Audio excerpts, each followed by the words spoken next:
Would you use the term genocide about the atrocities that are happening in the Gaza-Israeli conflict?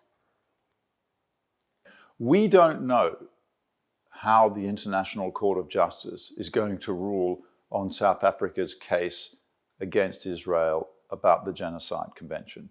That is years in the future. What we can see now is that Israel is waging what I think looks like a genocidal campaign in the Gaza Strip, with a version of it also in the West Bank. You have the entire destruction of the built environment, of agriculture, of everything which makes human life possible, with the intention to deport. That pattern of destruction, some mass killing, with the intention to deport, we've seen in other cases, in Bosnia, of course in the Armenian genocide, and in some of those cases, the international courts have said genocide has taken place. So I see here a pattern that recurs historically. It's not unique. The particular circumstances are distinct, as they are in every case.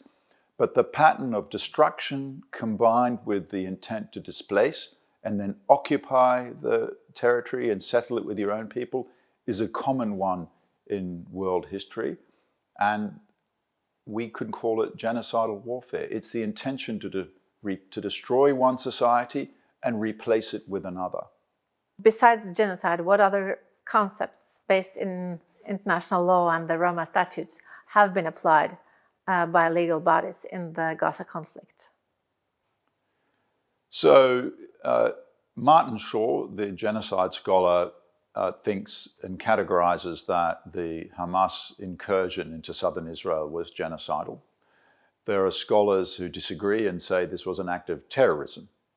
I mean, it was clearly an act of terrorism and violated international law, and that's why there were ICC warrants for 3 Hamas leaders who have since been killed for war crimes and crimes against humanity.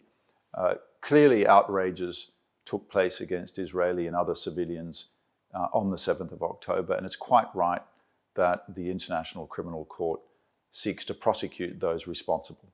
So at the same time, the International Criminal Court has issued warrants for the arrest of Prime Minister Netanyahu and former Defense Minister Gallant for crimes against humanity and war crimes, above all for the crime of siege and starvation, or for that policy.